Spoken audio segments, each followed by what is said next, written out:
오늘 에베소서에서 성령 충만 받으라 이 한 문장만 따와서, 그것도 오늘 사도 바울이 말한 의도와 전혀 상관없이 예전부터 가지고 있었던 인식, 또 우리나라 사람들에게 기본적으로 있던 그런 신대림의 인식, 그것을 가지고 오늘 본문을 마음대로 해석을 해서 교회를 무질서하게 하는 사람들은 오늘 바울 사도의 가르침을 올바로 이해할 필요가 있습니다.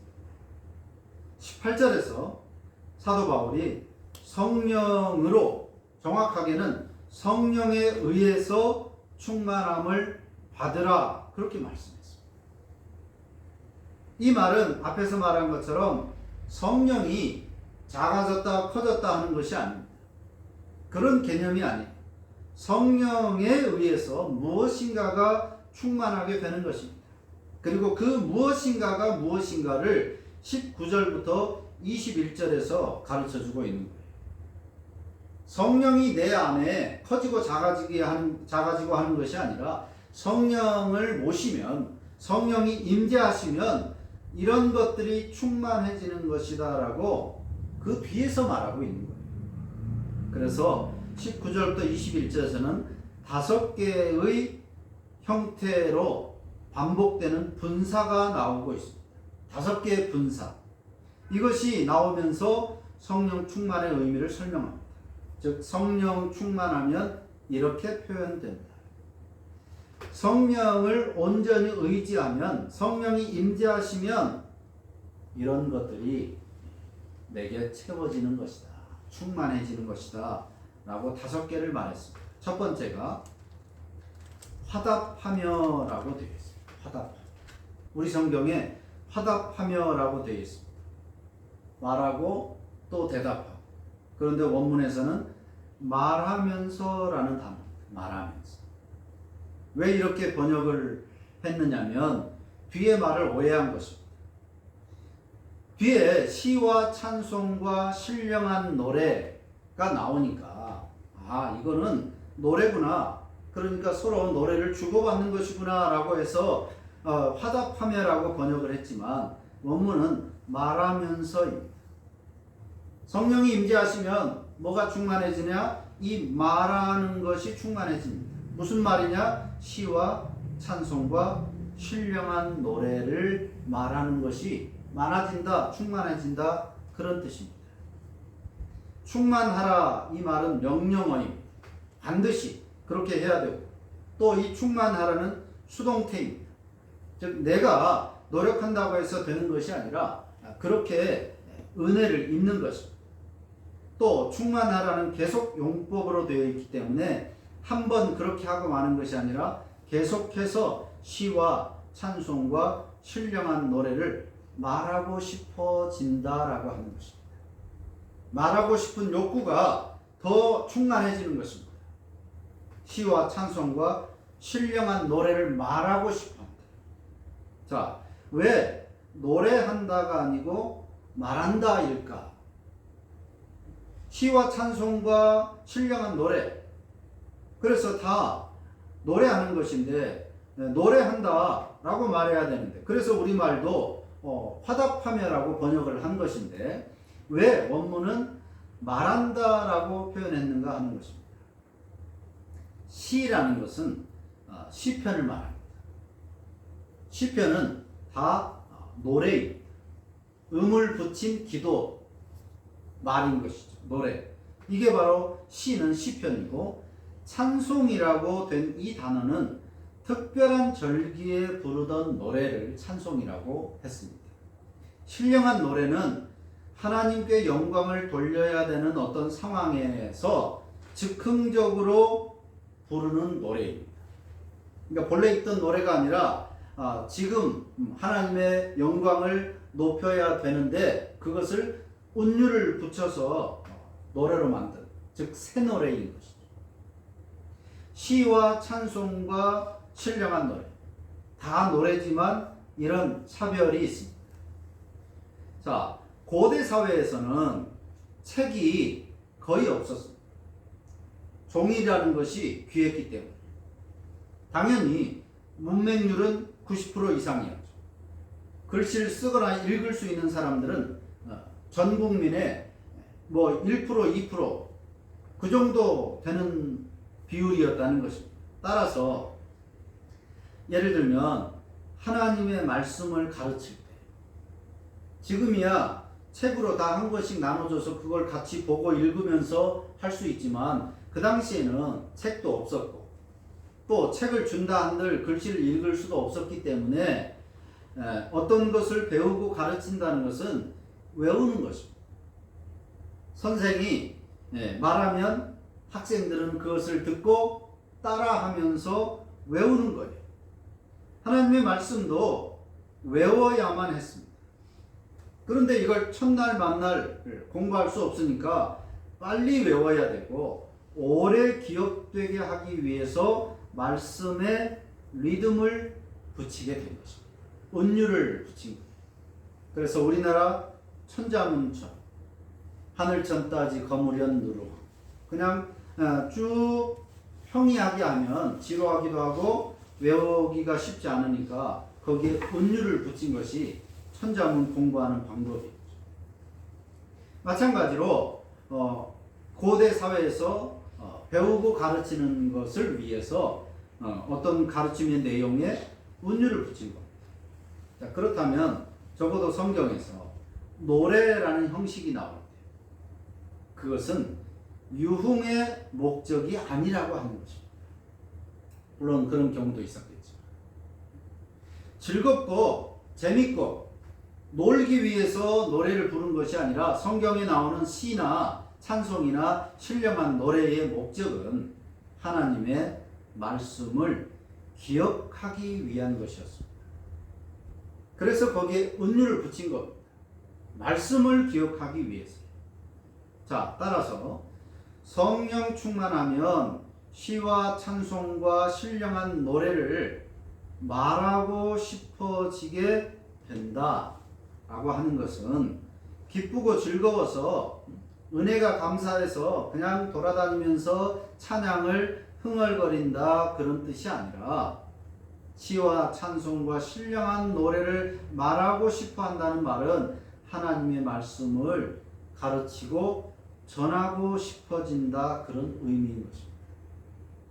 성령이 임재하시면 성령이 내게 임하시면 첫 번째 어떤 것이 충만해지냐면 하나님의 말씀을 말하고 싶은 마음이 충만해지는 거예요. 말씀을 가르치고 싶은 노래를 하고 싶은 그런 흥얼거리는 그런 노래가 아니라 시와 찬송과 신령한 노래를 통해서 하나님의 말씀을 사람들에게 전하고 싶은 마음이 충만해진다. 두 번째는 노래하면서 그랬습니다. 세 번째는 찬송하면서 그랬습니다. 노래하는 마음이 충만해져. 찬송이 충만해진다. 노래나 찬송이나 그게 그건데 두 번째, 세 번째로 나누었습니다. 노래와 찬송이 어떻게 다르냐면 노래라고 하는 것은 우리가 생각하는 그런 노래입니다. 입을 벌려서 부르는 것이죠. 가창. 근데 찬송이라는 이 히브리어 단어는 원래 손가락으로 현악기를 뜯는 것을 의미하는 단어입니다. 원래 이 찬송이라고 번역된 이 단어는 줄을 튕기는 그런 것을, 즉 반주하는 것을 찬송이라는 단어를 썼다는 것입니다. 자, 그래서 노래하는 것과 찬송이 서로 다른 거예요. 노래는 가창이고 찬송은 반주예요. 자, 그런데 이 가창과 반주는 거의 항상 한 세트입니다. 반주하면서 노래를 하는 거죠. 노래가 있을 때는 또 반주가 있는 거예요. 그래서 노래와 찬송은 항상 세트로 등장을 하게 됩니다. 자, 그러다 보니까 점차적으로 노래와 찬송을 서로 구분하지 않고 그저 모든 상황을 찬송한다라고 표현을 하게 된 것입니다. 그래서 노래한다라고 할 때도 이제 입으로만 하는 것이 아니라 반주가 같이 되는 것도 그냥 노래한다라고 하는 거고 또 찬송한다라고 할 때도 이제 노래가 없이 반주만 하는 것을 찬송이라고 하는 게 아니라 이제 노래와 찬송을 같이 겸해서 할 때도 찬송이라고 그냥 말하게 된 것입니다. 시간이 흐르면서. 처음에는 서로 구분되는, 노래는 가창이고 찬송은 반주였지만 시간이 지나면서 항상 둘이 같이 하니까, 그래서 이것을 노래하는 것과 찬송하는 것을 구분 없이 섞어서 사용하게 된 것입니다. 성령이 임하시면 하나님의 말씀으로 노래하는 것, 그런 마음이, 그런 삶이 더욱더 많아진다. 찬송하는 것도 마찬가지입니다. 네 번째가 감사가 충만해진다 그랬습니다. 성령 충만하면 그 입에서 항상 감사가 떠나지 않게 된다는 것입니다. 오늘 성경이 표현한 대로 항상 범사에 감사합니다. 어떻게 사람이 좋은 일도 있고 슬픈 일, 화나는 일도 있을 텐데 어떻게 항상 모든 일에 감사할 수 있느냐? 예수 그리스도의 이름이 너무나 크기 때문이다 그랬습니다. 예수 그리스도의 이름 때문에 항상 범사에 감사할 수 있다는 것입니다. 불평할 수 있고 화낼 수 있고 짜증낼 수 있고 슬퍼할 수 있고 그런 상황에서도 감사할 수 있는 것은 예수 그리스도의 이름 때문에, 예수 그리스도라는 그 이름 안에 담겨져 있는 은혜, 받은 은혜가 너무나도 크다라고 하는, 즉 이름이 크다라고 하는 그 이유 때문에 어떤 모든 상황에서도 감사하지 않을 수 없는 그런 삶이 충만해진다라고 하는 것입니다. 감사가 충만해진다. 다섯 번째가 순종한다라고 하는 것입니다. 서로 복종하는. 마지막에 나오는 이 서로 복종한다는 말이 다섯 가지 중에서 성령 하나님의 가장 강력한 역사심을 표현하는 말입니다. 성령이 함께 하시고 성령이 임재하시면 이런 다섯 가지의 충만함이 나타납니다. 하나님의 복음을 말하고 싶어 합니다. 또 노래하고 싶어 하고 찬송하고 싶어 하고 감사하고 싶어 하고 복종하고 싶어 하는 이런 삶이 점점 더 커지는 것입니다. 충만해지는 거예요. 그런데 그 가운데서 이 서로 복종한다는 것이 성령 하나님의 가장 강력한 역사심을 표현하는 말입니다. 그래서 설명이 더 많이 필요하기 때문에 이 다섯 번째 서로 복종한다는 말은 떼내서 다음 주일에 더 살펴보기로 하고, 오늘은 여기까지. 성령 충만이라는 것은 성령 자체가 내 속에 마치 물이 차오르는 것처럼 점점 더 차오르거나 커지는 것이 아닙니다. 이 다섯 가지의 모습이, 삶의 모습이 점점 더 커지고 많아지고 충만해지는 것을 성령 충만이라고 사도 바울은 우리에게 가르쳐 주고 있는 것입니다. 바울 사도는 새 사람은 말씀 충만, 성령 충만의 사람이라고 가르쳤습니다. 방언을 해야지 성령 충만한 사람이고, 입신을 하고 환상을 보고 기적을 체험하고 신비한 현상이 있고 없고 이런 것을 성령 충만, 새 사람의 모습이라고 하지 않았습니다. 말씀에 의해서 살아가느냐, 성령에 의해서 충만한 그런 모습이 나타나느냐, 그걸 성령 충만으로 설명하고 있습니다. 그런데 성령께서 말씀으로 일하시기 때문에, 성령은 말씀으로만 일하십니다. 그래서 말씀 없는 성령 충만은 불가한다.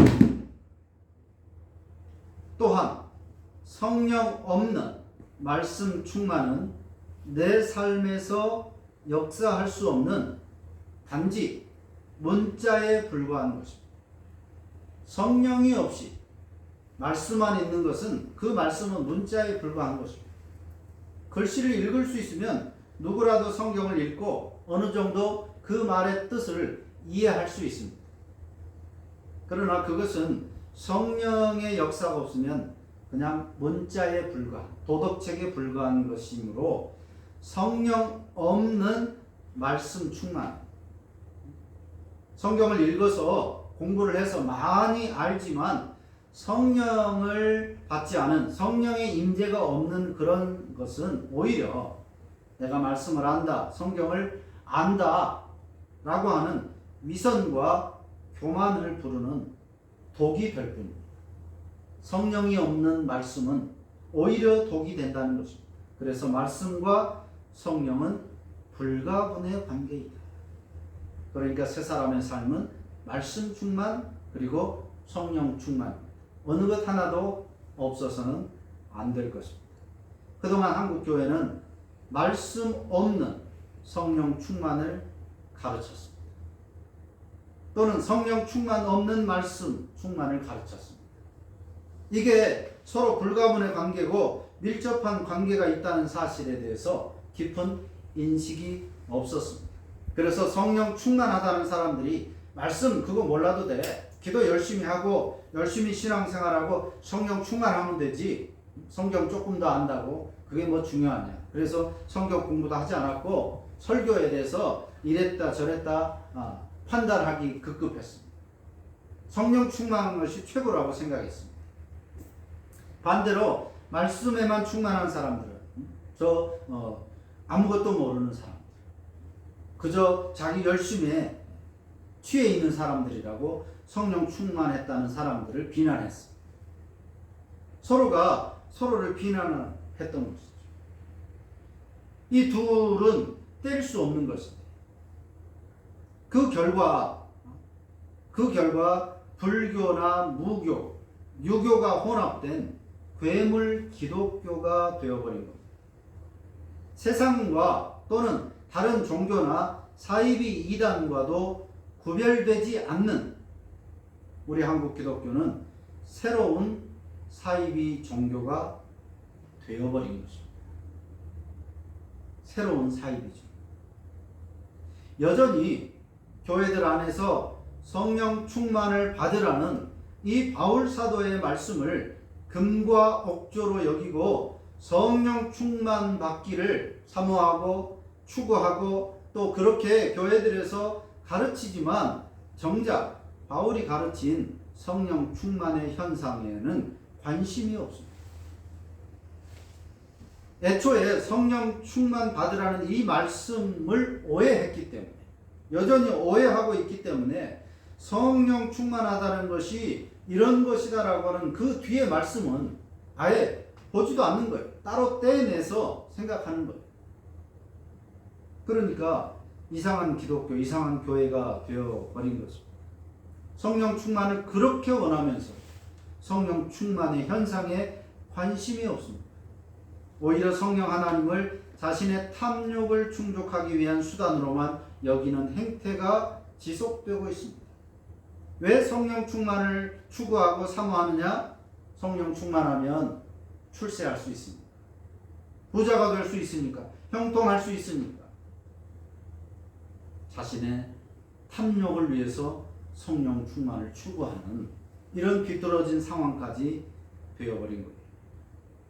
오늘 주신 말씀을 통해서 우리는 성령 충만을 올바로 이해해야 합니다.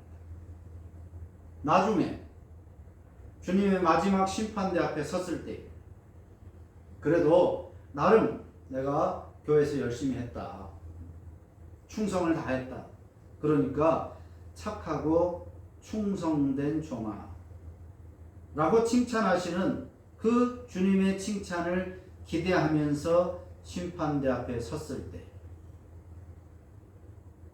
이 모습이 마태복음에 그대로 나오고 있습니다. 주여 내가 귀신도 쫓아냈습니다. 선지자 노릇, 즉 말씀도 열심히 전했습니다. 열심히 충성 봉사했습니다. 사람들로부터 칭찬받는 그런 신앙의 삶을 살았습니다. 라고 주님의 심판대 앞에 섰는데 주님께서 그 사람에게 말씀하십니다. 나는 너를 도무지 모르겠다. 그게 다 너의 탐욕을 위해서 한 것이지 나를 위해서 한 것이지 아니지 않느냐? 나는 너를 모르겠다. 그러니까 너는 지옥 어두운 데로 가라. 그렇게 말씀하시는 모습을 볼 수 있습니다. 역시 마찬가지로 오늘날 수많은 교회들에서 우리 교회 좋은 교회, 내 신앙 좋은 신앙, 나는 성령 충만한 삶을 살고 있다. 그게 바로 내가 이렇게 헌신하고 충성하고 또 내가 이렇게 잘 나가고 부자 되고 형통하는 이 모든 것이 성령이 충만해서 그런 것이다. 그렇게 스스로 자화자찬하는 그런 교회와 신앙인들, 신자들이 많이 있습니다. 그런데 이 성령 충만이라는 말씀을 올바로 이해하지 못했다면 나중에 역시 마찬가지로 나는 너를 도무지 모르노라는 내 삶 전부가 부정당하는 그런 상황을 맞이할 수도 있는 것입니다. 그래서 우리는 오늘 말씀이 가르치는 성령 충만의 의미를 잘 기억해야 돼요. 성령이 내 안에 채워지는 것이 아닙니다. 성령이 내 안에 커지고 작아지는 것이 아닙니다. 성령이 함께 하시면 성령이 임재하십니다. 하나님의 말씀을 전하고 싶은 마음이 충만해집니다. 그 은혜를 찬양하는 노래가 내 삶에 충만해집니다. 찬양이 충만해지고 감사가 충만해지고 서로 복종하는 삶의 모습이 충만해지는 것입니다. 이런 성령 충만의 모습이 우리의 삶이 될 수 있어야 하겠습니다. 기도합니다. 하나님 감사합니다.